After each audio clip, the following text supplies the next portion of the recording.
এইবার লেখা শুরু করতে হবে কি দিয়া, বডি প্যারা 1। আর এই ইন্ট্রোডাকশনের আগে আমরা কি করছি, আইডিয়া জেনারেশন করে নিছি না? কারণ যে টপিকটা তুমি পাইছো এটার উপরে আইডিয়া জেনারেট, এই জিনিসটা দিয়ে রাখছি হলো তোমার আলোচনার জন্য। এই ক্লাসে তোমরা ছিলে নাকি? না মনে হয়।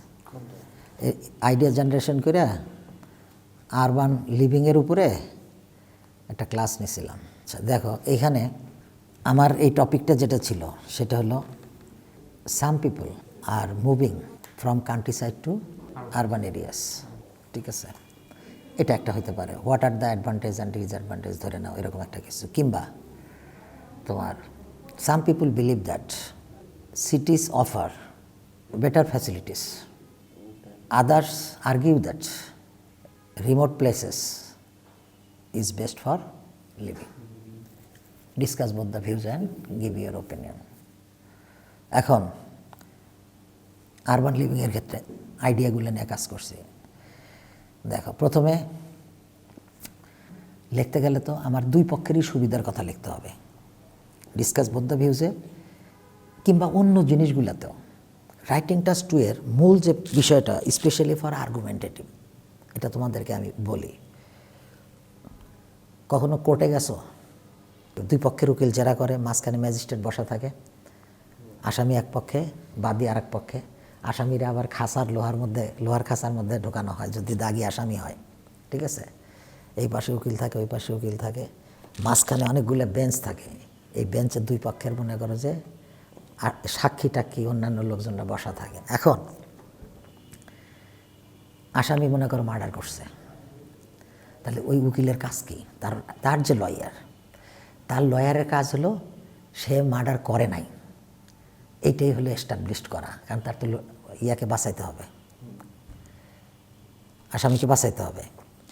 আর বাদী পক্ষের লয়ারের কাজ হইতেছে যে সে খুন করছে, এটার সাক্ষী আছে, সব প্রমাণ আমাদের কাছে আছে, এর দাবি হলো তাকে ফাঁসিতে ঝুলাইতে হবে।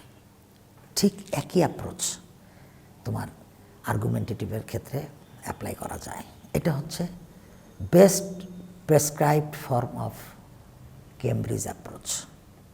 হ্যাঁ, এখন ইচ্ছা করলে তুমি এগ্রি ডিসএগ্রির ক্ষেত্রে তুমি পুরাটাই এগ্রি করে মনে করো যে তুমি পার করে দিতে পারো।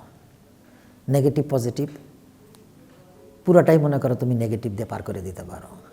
অ্যাডভান্টেজ ডিসঅ্যাডভান্টেজ আউটওয়ে পুরোটাই পার করা যায় না। কি জন্য এখানে বলতেইছে যে সুবিধা কি অসুবিধার চেয়ে ছাড়িয়ে যায়, তাহলে সেক্ষেত্রে তো কিছু সুবিধা আর কিছু অসুবিধা মিক্স করে তোমার বলার দরকার আছে। এক পক্ষে তাহলে অ্যাডভান্টেজ আর এক পক্ষে তাহলে ডিসঅ্যাডভান্টেজ বলতে হবে। নেগেটিভ পজিটিভের ক্ষেত্রে তোমার একটা দিয়ে তুমি পার করে দিতে পারো। ঠিক আছে, আর ডিসকাস বোথ দ্য ভিউজের ক্ষেত্রে অফকোর্স দুইটা ভিউজকেই তোমার আলোচনা করতে হবে, বলেই তো দিছে ডিসকাস বোথ দ্য ভিউজ। আর to what extent do you agree or disagree, যেমন we cannot live without smartphone, to what extent do you agree or disagree. ঈদের ক্ষেত্রে এটা তো 100% মনে করো যে এগ্রি, তোমাদের ক্ষেত্রে 70-80, আমার নিজের ক্ষেত্রেও তো আছে। এখন অফকোর্স মোবাইল ছাড়া আসলে আমরা চলতে পারি না, সিম্পল কমিউনিকেশনের জন্য হলেও রাখতেই হয়। এখন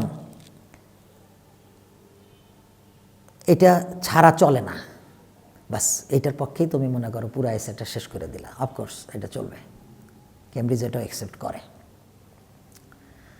আবার তুমি লিখলে আরে মোবাইল ফোনের কোনো দরকারই নাই, এখনও গ্রামে গেলে কিছু লোক দেখবে বাটন ফোনও ব্যবহার করে না, নাই দরকারই নাই তার, কারণ সে মোবাইল রিলেটেড তার কোনো কাজই নাই। সকালে ঘুম থেকে উঠে ক্ষেত খামারে যায়, কাজটা শেষ করে বাসায় আসে, খাওয়া দাওয়া করে রাত্রে ঘুমায়। ঢাকায় যদি কেউ থাকে, পাশের বাড়ির যদি কেউ থাকে, তার দিয়ে একটু যোগাযোগ করায় নেয়, সে এখনও মোবাইলের দুনিয়াতেই নাই। এরকম লোক কিন্তু এখনও আছে। তার মানে কি মোবাইল ছাড়াও চলে, তুমি যদি ওইটাও এস্টাবলিশ করতে পারো। আচ্ছা, এখন আসো রাইটিংয়ে। তুমি কেমব্রিজের যে নর্মটা, ওরা যেটা মোটামুটি ওরা সাপোর্ট করে, এখনকার স্যাম্পলগুলো অনেক কম এই রিলেটেড। আগের কেমব্রিজগুলোর অনেকগুলো জায়গাতেই 9 ব্যান্ডের স্যাম্পল ছিল, এটা কেমব্রিজের নিজস্ব স্যাম্পল আছে, 7, 8, 9, 10, 11 এদিকে পাইবা, পরেরগুলোতে এখন নাই। এখন শুধু স্টুডেন্টসদের যে মনে করো যে এই রাইটিংগুলো ওগুলো তুলে ধরছে। এখন ওগুলো যদি তুমি পড়ো দেখবা সবগুলা স্যাম্পলেই দুনো পক্ষের কথা দিয়েই কেমব্রিজ মনে করো যে ফিনিশিং টানত। যার কারণে আমাদেরকে এটা ধরে নিতে হবে কেমব্রিজ কোনো কিছু কিন্তু গাইডলাইন দেয় না, কোনো গাইডলাইন নাই, রিডিং নেওয়া নাই, তোমার রাইটিং নেওয়া নাই, স্পিকিং লিসেনিং নেওয়া নাই, কোথাও নাই। তুমি যদি ব্রিটিশ কাউন্সিলের ওয়েবসাইটে যাও বা কেমব্রিজ ইউনিভার্সিটির ওয়েবসাইটে যাও, আইএলস নিয়ে দেখবে আমারই কোনো গাইডলাইন নাই। কিন্তু ওরা যে প্রেসক্রাইব বই পুস্তকগুলো যা দিছে এখানে যা যা স্যাম্পল আছে, বিভিন্ন ইয়াগুলো আছে, এগুলোর মধ্যে তোমাকে বেছে নিতে হবে ওরা কিভাবে কোনটা প্রিফার করে। তো ওগুলো থেকে আমরা যেটা পাইছি সেটা হলো দুইটা পক্ষেই কথা বইলা তুমি তোমার ওপিনিয়নটা প্লেস করবা, আর্গুমেন্টটাকে এস্টাবলিশ করবা, আর অন্যান্য যা যা আছে এগুলোকে তোমার গোছায় দিবা। ইন দ্যাট কেস তোমার এগ্রি ডিসএগ্রি করতে গেলে তখন কি করতে হবে, তোমার দুই পক্ষেরই কথা বলতে হবে। এখন only money can make us happy, স্টেটমেন্টটা কি? Only money can make us happy. To what extent do you agree or disagree? এখন তাহলে তুমি কি করতে পারো, তুমি শুধু টাকাই আমাদেরকে হ্যাপি করে এইটার পক্ষেই তুমি মনে করো যে ফুল এগ্রি করেও তুমি এসেটা লিখে দিয়ে আসতে পারো। It would also carry betterment. কিন্তু কেমব্রিজের যেটা norm, other than money what can also make us happy, ওইটারও কয়েকটা ইনগ্রেডিয়েন্ট তোমার লেখার মধ্যে ওরা দেখতে চায়। টাকা ছাড়াও তো আরও কিছু আছে যেগুলো আমাদেরকে হ্যাপি করে, আছে না? শুধু টাকা থাকলে তো আমরা হ্যাপি হতে পারবো না। বেটার লাইফস্টাইল, ডিসিপ্লিন লাইফস্টাইল, তারপরে হচ্ছে fine balance between work and family, spiritualism. পৃথিবীর সবচেয়ে সুখী মানুষ যারা, তারা সবাই কোনো না কোনোভাবে স্পিরিচুয়ালিটির সাথে রিলেটেড। এই যে এটা একটা সংখ্যা বের হয়েছিল একবার, the happiest man in the world, ফিলিপাইনের এক স্কুল টিচার, 62 বছর বয়স। উনি ছিল ওই জরিপে, ওই স্ট্যাটিস্টিক্সে বিশ্বের সবচেয়ে সুখী মানুষ। 32 বছর হলে উনি শিক্ষকতা করে, অর মোর দ্যান দ্যাট। তো কোন কোন ক্রাইটেরিয়াতে সে পৃথিবীর সবচেয়ে সেরা সুখী ব্যক্তি সেগুলো এখানে সুন্দর করে তুলে ধরছে এবং গিনিস বুকে তার নাম আছে। তো ওই ভদ্রলোকও, উনি মেবি বুদ্ধিস্ট আর খ্রিস্টান, সে 5 টাইমস হোক, সেভারাল টাইমস হোক, সে সবসময় ধর্মের সাথে সময় দেয়। তাহলে হ্যাপিনেসের কিন্তু ওইটা একটা ভাইটাল পার্ট। এরপরে ধরো কি সোশ্যাল রিলেশনশিপ, এটাও কিন্তু হ্যাপিনেসের অনেক বড় একটা পার্ট। আমরা তো সারাদিন সোশ্যাল মিডিয়া নিয়ে আসি, সোশ্যাল রিলেশনশিপ যার ঘাটতি আছে সে কিন্তু হ্যাপি হতে পারে না, সমাজের লোকজনের সাথে উঠা বসা যায়। তাহলে কয়টা পাইলাম আমরা? 5টা পাইলাম। তাহলে আদার than money there R 5 ingredients to make someone happy. ঠিক আছে, এখন তুমি টাকার পক্ষেও ছাপাই গাইবা একটা বডিতে, আর একটা বডিতে মনে করো টাকা ছাড়া যে আরও 2-3টা আইটেম আছে এগুলোকে তুমি মনে করো যে তুলে ধরবা। ধইরা এবার তুমি টাকার পক্ষেও যদি তুমি ফিনিশিং টানো কোনো সমস্যা নাই। এখন ওইটা টিচার খুব একটা গুরুত্ব দিবে না। যেমন এই যে দুজন যে তোমরা ইন্টারভিউ নিলা, আমরাও যদি একজন আরেকজন ইন্টারভিউ নেই, আনসার্স আর অলমোস্ট সেম। ঠিক আছে, with each other. What do you do in your free time? ওই ফ্রি টাইমে তুমি যা যা করো আমিও তাই তাই করি, হয়তো একটু এদিক সেদিক হইতে পারে।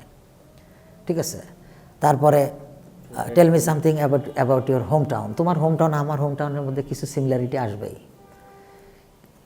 এর চাইতে বড় যে জিনিসটা তারা দেখতে চায় সেটা হলো তোমার ল্যাঙ্গুয়েজের ইউজটা, কারণ এটা তো ল্যাঙ্গুয়েজ টেস্ট। ওই লেখাটার মধ্যে তুমি কি ধরনের মনে করো যে ল্যাঙ্গুয়েজের ইউজটা তুমি করতে পারছো। আর্গুমেন্ট তো অন্য ছাত্ররাও দিচ্ছে, অন্য ক্যান্ডিডেটসরাও দিচ্ছে, একই লেখা তো।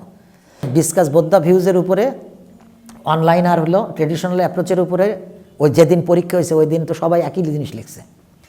টিচার কিন্তু জানে যে এখানে কোন কোন আইডিয়াগুলো ছাত্রদের মাথার ভিতর থেকে বের হয়েছে, ওগুলো নিয়ে উনি একটাও মাথা ঘামাবে না। But how you have presented your ideas, you will focus on that items or issues. কী কী জিনিস দিয়ে তুমি তোমার আইডিয়াগুলোকে সাজাইছো, both for speaking and writing.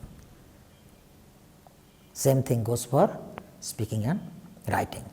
14 মিনিটে তুমি ওইখানে যায় যে ন্যারেটিভ তুলে ধরবা, তোমার ওইখানে কী করবা, ডিসপ্লে করতেছো তোমার হোম টাউন নিয়ে। ও বলবে, ও বলবে, ও বলবে, আমিও বলবো, কিন্তু হোম টাউন নিয়ে lexical resource, topic specific vocabs, যেটা রাইটিংয়েও দরকার স্পিকিংয়েও দরকার। কি দরকার? টপিক স্পেসিফিক ভোক্যাবস, এর পাশাপাশি ওই রিলেটেড ইডিওমেট্রিক এক্সপ্রেশনস অথবা idioms, wide variety of structures, complex compound, এর বাইরে প্রনাউন্সিয়েশন স্পিকিংয়ের ক্ষেত্রে। এখানে হচ্ছে কি তোমার স্পেলিং টেলিং যাতে ঠিকঠাক থাকে। এরপরে হচ্ছে তোমার কিছু আর্গুমেন্ট তুমি কিভাবে তুলে ধরছো, এক্সাম্পল দিছো কি না।